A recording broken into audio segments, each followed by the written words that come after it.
चलो आ जाओ, let's start. अच्छा देखो, हमारे पास क्वेश्चन कहता है sulphuric acid is a strong acid. Sulphuric acid क्या है? एक स्ट्रॉन्ग एसिड है। और मुझे नीचे एक पार्ट के अंदर पूछता है what is meant by the term strong acid. मुझसे पूछता है कि यार बताओ स्ट्रॉन्ग एसिड क्या चीज़ होती है। तो मुझे बताओ क्या स्ट्रॉन्ग एसिड क्या चीज़ होती थी हमारे पास। स्ट्रॉन्ग एसिड क्या होता है? Very good. स्ट्रॉन्ग एसिड एक ऐसा सब्सटेंस होता था जिस जो कंप्लीटली डिसोसिएट हो जाता था। ठीक है, तो हम लोग क्या लिखेंगे? Acid which completely dissociates. ठीक है, पूरी आप डेफिनेशन उसकी जो है वो एज इट इज लिख दोगे। ठीक है, बात समझ आ रही मेरी? कोई मसला है इसके अंदर?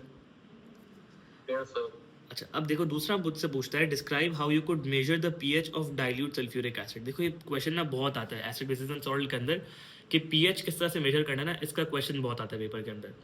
तो देखो पीएच मेजर करने के लिए हमारे पास दो तरीके हैं। ठीक है, अब वो दो तरीके हम लोग किस तरह से यूज़ कर सकते हैं। सबसे पहला तरीका ये है कि हम लोग ना एक पीएच मीटर का यूज़ कर लें। तो आप यहाँ पे लिख सकते हो यूज़ अ पीएच मीटर। ठीक है, तो आप या तो ये कह सकते हो कि भाई एक पीएच मीटर का यूज़ करो। अच्छा, पीएच मीटर का यूज़ करने का क्या मतलब है? पीएच मीटर को हम पता किस तरह से यूज़ कर सकते हैं। लेट्स से तुम्हारे पास एक बीकर है। ठीक है, ये लेट्स से तुम्हारे पास एक बीकर है। ठीक है, इसके अंदर तुम्हारे पास कोई भी एसिड या एल्कलाइन सोल्यूशन था लेट्स से। तो पीएच मीटर एक मीटर होता है जिसको तुम अंदर डिप करोगे ना तो उसके ऊपर ना उसके ऊपर रीडिंग आ जाती है। जैसे थर्मोमीटर नहीं होता, तो इस तरह से पीएच मीटर भी एक मीटर होता है जो तुम डिप करोगे एसिडिक सोल्यूशन के अंदर या एल्कलाइन सोल्यूशन के अंदर ना, तो जब उसको बाहर निकालोगे तो एक रीडिंग आ जाएगी इसके ऊपर कि भाई इसका पीएच लेट्स से 10 था, 11 था, 12 था। तो इस तरह से ना कोई रीडिंग आ जाएगी इसके ऊपर। तो हम लोग इसको कहते हैं कि भाई पीएच मीटर का यूज़ कर लो। अच्छा, दूसरा हमारे पास तरीका क्या है? दूसरा हमारे पास तरीका ये है कि तुम जो है ना वो यूनिवर्सल इंडिकेटर का यूज़ कर सकते हो। हम क्या बोलेंगे? Use a universal indicator. ठीक है, use a universal indicator and match the color with a color chart। अच्छा, अब इसका क्या मतलब है जरा समझते हैं। अच्छा, इसका पता है क्या मतलब है? इसका मतलब ये है कि लेट्स से तुम्हारे पास एक बीकर था, सही है। अब हमारे पास यूनिवर्सल इंडिकेटर ना एक ऐसी बुक आती है एक तरह की। ठीक है, उसके अंदर ना बहुत सारे यूनिवर्सल इंडिकेटर पेपर्स होते हैं, छोटे छोटे चिट्स बनी होती है, चिट्स टाइप की होती है, सही है। इतना इतना पीस होता है पेपर का। अब तुम क्या करोगे कि उस बुक को खोलोगे ना तो उसके अंदर तुम्हें एक पीस मिलेगा पेपर का। तुम वो निकालोगे उस पेपर की पीस को और तुम उसको एल्कलाइन या एसिडिक सोल्यूशन के अंदर डिप कर दोगे। इस पीस ऑफ पेपर को ना तुम क्या करोगे? इस सोल्यूशन के अंदर डिप करोगे। जब तुम इस सोल्यूशन के अंदर इस पेपर को डिप करोगे ना तो इस सोल्यूशन की वजह से ना इस पेपर के ऊपर बेटा कोई ना कोई कलर बनेगा। या लेट्स से पर्पल कलर बन गया, रेड बन गया, ग्रीन बन गया, कोई ना कोई कलर बनेगा। ठीक है, डिपेंडिंग अपॉन द पीएच। फिर तुम्हारे पास बुक थी ना, जैसे तुमने वो चिट निकाली थी, तो तुम वो बुक देखोगे ना तो जो कलर तुम्हारे पास इस चिट के ऊपर बना है, जो शेड तुम्हारे पास इस चिट के ऊपर बना है, वो सारी इस बुक के अंदर ना वो सारे शेड होंगे कि भाई अगर शेड लेट्स से पर्पल है तो कौन सा कलर है भाई? इसका पीएच 11 है लेट्स से। ठीक है, अगर जो है ना वो रेड है तो उसका मतलब कि भाई इसका पीएच 2 है लेट्स से। अगर ग्रीन है तो उसका पीएच 7 है। तो तुम्हारे पास जो भी शेड बना होगा ना उस शेड के हिसाब से ना उस बुक के अंदर सारे कलर्स लिखे होंगे कि भाई अगर ये शेड बना है तो ये पीएच है, अगर ये शेड बना है तो ये पीएच है, अगर ये शेड बना है तो ये पीएच है। तो इस तरह से सारे कलर्स जो है ना वो पीएच जो है ना मतलब सारे पीएच के अकॉर्डिंगली ना उसके अंदर कलर चार्ट बना होता है पूरा कि भाई अगर ये कलर आया तो ये पीएच होगा, ये कलर आया तो ये पीएच होगा, ये कलर आया तो ये पीएच होगा। तो तुम क्या करोगे? तुम्हारे पास जो चिट तुमने जो डाली थी अपने सोल्यूशन के अंदर, तुम उस चिट को मेजर उसको चेक करोगे कि भाई उसके ऊपर क्या कलर बना, हमारे पास क्या शेड बना और हमारे पास बुक के अंदर उस शेड का पीएच क्या है। हम लोग दोनों को मैच कर लेंगे और समझ जाएंगे क्या पीएच है। बात समझ आई मेरी? मैं क्या कह रहा हूँ? तो दो तरीके थे तुम्हारे पास जब भी सवाल है पेपर के अंदर कि भाई बताओ सल्फ्यूरिक एसिड या कोई सी भी चीज़ उसका अगर तुम्हें पीएच मेजर करने के लिए आए तो तुम पहली चीज़ क्या बताओगे कि भाई एक पीएच मीटर का यूज़ करो। और या तो पीएच मीटर का यूज़ करोगे तो वो तो डायरेक्ट बता देगा। अच्छा, ये ज़्यादा एक्यूरेट भी है।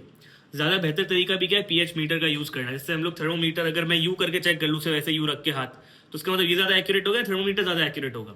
ऑब्वियसली थर्मोमीटर ज़्यादा एक्यूरेट होगा क्योंकि मुझे ज़्यादा बेहतर बताएगा। हाथ से मैं क्या रख के पहचानूंगा?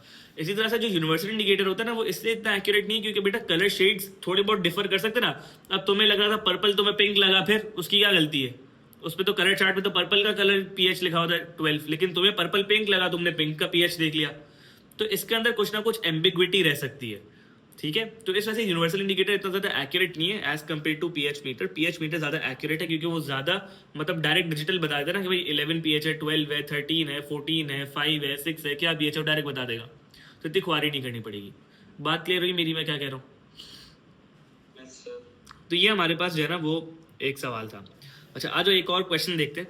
मुझे बोलता था catalyst used in the manufacture of ethenyl ethanoate contains copper.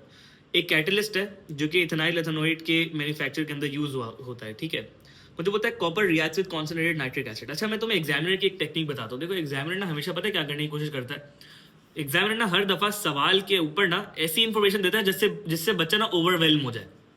Overwhelm होने का क्या मतलब है कि भाई ऐसी इंफॉर्मेशन देगा जो कि शायद तुम्हारे काम की ना हो या फिर शायद वो समझना बड़ी मुश्किल हो, तो बच्चा क्या होता है, बच्चा ना वो सवाल देख के ही पढ़ना छोड़ देता है। मतलब वो इन्फॉर्मेशन पढ़ता है और बच्चा बोलता है यार ये तो बहुत मुश्किल चीज़ है, ऐसी तो मैंने कोई चीज़ पढ़ी ही नहीं। अब देखो हम लोगों ने ऐसी कोई चीज़ नहीं पढ़ी कभी, catalyst used in the manufacture of ethanol ethanoid contains copper, हमने ऐसी कोई भी चीज़ नहीं पढ़ी अभी तक, लेकिन हमारे लिए इसकी कोई नीड भी नहीं थी। एग्जामिनर नीचे देखो क्या बोला, copper reacts with concentrated nitric acid, हमें इसकी भी नीड नहीं थी।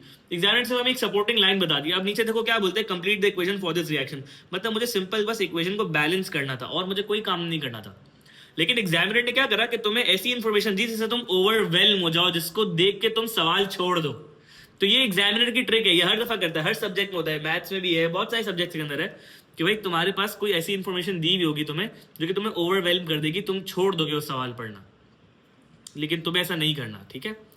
तो क्या है यहाँ पे इन्फॉर्मेशन देखो, हमें कॉपर और नाइट्रिक एसिड रिएक्ट कर रहा है, मुझे ना इसकी वो बनानी है, क्या नाम है, इसको बैलेंस करना है। तो यहाँ पे अगर तुम बेटा देखो नाइट्रेट, यहाँ पे मुझे 2 दिख रहे हैं, नाइट्रेट आइंस कितने मेरे पास 2 हैं, ठीक है। तो अगर नाइट्रेट आइंस 2 हैं तो मैं 2 करने के लिए यहाँ पे 2 लगा दूंगा छोटा सा, जिसकी वजह से मेरे पास H कितने हो गए, 2 हो गए। तो H देखो यहाँ भी 2 है। अच्छा अब मसला क्या है यहाँ पे, अब देखते जरा हम लोग बैलेंसिंग में क्या गड़बड़ है। तो अगर आप यहाँ पे देखो ना बेटा, तो यहाँ पे आपको देखिएगा H यहाँ पे 2 गए, हमने यहाँ भी 2 कर दिया। लेकिन अगर आप ऑक्सीजन देखो तो यहाँ पे ऑक्सीजन देखो कितने बन रही है, 2 3 6, यहाँ पे देखो 6 प्लस 1 यहाँ पे प्लस 2 यहाँ पे, तो टोटल यहाँ राइट साइड के ऊपर कितनी बन रही है हमारे पास, 9 बन रही है ऑक्सीजन। तो इसका मतलब हमारी बैलेंसिंग में कुछ ना कुछ गड़बड़ है, ठीक है। अब बैलेंसिंग में गड़बड़ है तो अब उसको देखते हैं किस तरह से हमें रिजॉल्व करना है। तो आ जाओ, लेट्स डू दिस, ठीक है। अच्छा अब देखो हमारे पास, अगर तुम एक चीज़ नोटिस करो तो यहाँ पे हमारे पास n कितने 2 हैं, ठीक है, और यहाँ पे हमारे पास n कितने 1 है। तो अगर तुम राइट हैंड साइड के ऊपर n देखो तो कितने हो गए, टोटल 3 हो गए n। तो अब अगर मुझे देखो यहाँ पे देखो n कितने, यहाँ पे अगर मैं 3 कर दूंगा तो हाइड्रोजन इसके ऐसे 3 हो जाएंगे, तो मैं फिर हाइड्रोजन को बैलेंस नहीं कर पाऊंगा। बात समझ लो भाई, जमरक मेरा प्रॉब्लम समझ लो, इक्वेशन का क्या आ रहा है मेरे पास प्रॉब्लम। अब क्या करेंगे हम लोग, नाइट्रोजन का ना 4 कर देंगे। देखो राइट हैंड साइड पे अगर मुझे 4 करना है नाइट्रोजन को, तो देखो 2 यहाँ पे लगे हुए और प्लस में अगर यहाँ पे 2 कर दूँ तो मेरे पास नाइट्रोजन 4 हो जाएंगे। तो मैं क्या करूंगा, यहाँ पे मैं 2 लगा दूंगा। तो देखो अब नाइट्रोजन कितने हो गए, 2 1 2 यहाँ पे प्लस 2 1 2 यहाँ पे, तो टोटल कितने हो गए, नाइट्रोजन 4 हो गए।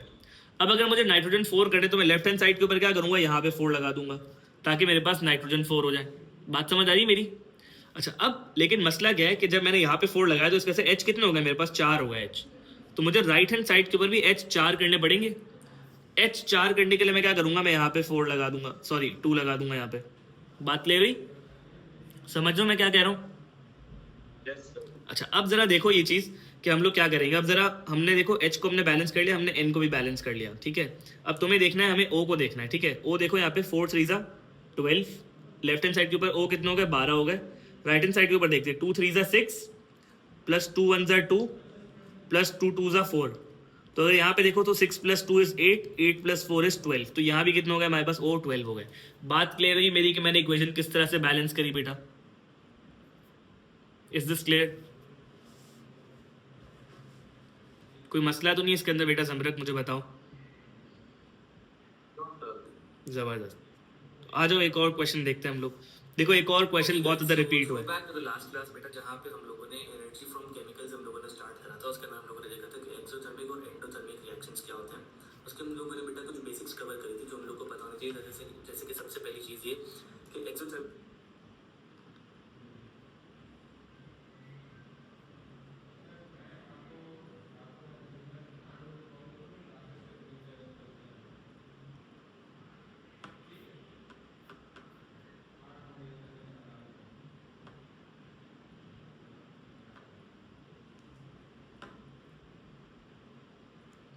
अच्छा आ जाओ एक और क्वेश्चन देखते हैं हम लोग यहाँ पे। ये देखो ये क्वेश्चन क्या कहता है मुझसे, an aqueous solution of hydrogen iodide is a strong acid. मुझे क्या कहता है कि एक एक्वस सोल्यूशन है हाइड्रोजन आयोडाइड का, वो एक स्ट्रॉन्ग एसिड है। मुझे बोलता है what is meant by the term strong acid. बताओ भाई क्या होता है strong acid. Very good, acid जो कि कंप्लीटली डिसोसिएट हो जाएगा इन एक्वा सोल्यूशन। तो बस मैं लिख नहीं रहा चीज़, आप लोग को पता समझ आ गई है कि भाई किस तरह से लिखना है। तो आ जाओ एक और क्वेश्चन देखते हैं हम लोग। मुझे बोलता है an aqueous solution of propanoic acid is a weak acid, ठीक है। मुझे बोलता है what is the meaning of the term weak acid. Weak acid की मीनिंग क्या है बताओ भाई, वीक एसिड क्या चीज़ होती है हमारे पास? वेरी गुड, एसिड जो कि पार्शियली डिसोसिएट होगा इन एक्वस सोल्यूशन। तो हमारे पास क्या डेफिनेशन हो गई? Acid which dissociates partially in aqueous solution।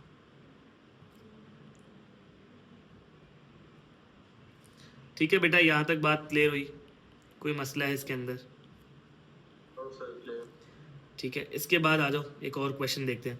मुझे बोलता है sodium oxide reacts with water to give sodium hydroxide. अब सबसे पहली बात है कि भाई सोडियम ऑक्साइड है क्या, जरा हमें ये देखना है। तो सोडियम बेटा हमारे पास होता है Na, उसके ऊपर चार्ज होता है +1। ऑक्साइड हमारे पास होता है O, उसके ऊपर चार्ज होता है -2। तो आप मुझे बताओ ये क्या बन जाएगा हमारे पास? ये क्या बन जाएगा हमारे पास? Na2O। Very good. ये किसके साथ रिएक्ट कर रहा है भाई? वाटर के साथ, यानी H2O to give sodium hydroxide. Sodium क्या होता है बेटा हमारे पास? Na+1 होता है। हाइड्रोक्साइड हमारे पास क्या होता है? OH-1 होता है। तो बताओ ये क्या बनेगा मेरे पास? NaOH। क्या ये बात समझ आ रही है? क्या इसके अंदर कोई मसला है? तो आ जाओ ये वाली इक्वेशन को हम लोग उतारते हैं। Na2O उसने मुझे बोला था, यानी sodium oxide reacts with water. Water ये रहा। जब Na2O H2O के साथ रिएक्ट करेगा तो हम लोग यूँ लिख देते हैं। तो ये क्या फॉर्म करेगा भाई? सोडियम हाइड्रोक्साइड यानी NaOH। तो यहाँ पे इसने मुझे बोल दिया, मैंने बना दिया। अब देख लेते हैं इसकी बैलेंसिंग। यहाँ पे अगर आप देखो तो Na बेटा कितने हैं? 2 हैं। तो राइट हैंड साइड के ऊपर मैं 2 कर देता हूँ। जब मैंने यहाँ 2 करा तो इसकी वजह से O कितने हो गए बेटा मेरे पास? O देखो कितने हो गए? O कितने हो गए मुझे बताओ? 2 हो गए। Very good. तो O 2 करने के लिए मुझे यहाँ पे 2 लगाना पड़ेगा। अच्छा, बल्कि O हमारे पास 2 है लेफ्ट हैंड साइड के ऊपर। देखो एक ये रहा O और एक ये रहा, ठीक है। अच्छा, इसी तरह से अगर आप देखो तो H यहाँ पे भी कितने हैं? मेरे पास 2 हैं। तो यहाँ देखो यहाँ भी H 2 है। तो मेरी इक्वेशन क्या हो चुकी है? बैलेंस हो चुकी है। क्या ये बात समझ आ रही है? कोई मसला है इसके अंदर? कोई टेंशन? Very good. आ जाओ एक और क्वेश्चन देखते हैं। वापसी देखो एक और क्वेश्चन रिपीट हुआ है। बोलता है ethanoic acid is a weak acid. What is meant by the term weak acid? क्या होगा भाई बताओ, जल्दी से मुझे बताओ क्या होता है वीक एसिड हमारे पास? वेरी गुड, एसिड जो कि पार्शियली डिसोसिएट करेगा in aqueous solutions. Very good. अच्छा, इसके नीचे देखो मुझे बोलता है स्ट्रॉन्ग एसिड की डेफिनेशन बताओ। स्ट्रॉन्ग एसिड की डेफिनेशन बता दोगे? स्ट्रॉन्ग एसिड की डेफिनेशन क्या होता है हमारे पास? Very good, very good. कौन सा एसिड? जो कि कंप्लीटली डिसोसिएट करेगा इन एक्वस सॉल्यूशंस, ठीक है। अच्छा, अब देखो मुझे क्या बोलता है, construct the equation for the dissociation of hydrogen iodide molecules into ions. अब देखो हाइड्रोजन आयोडाइड ये रहा, मुझे दिया हुआ इसने HI फॉर्मूला था।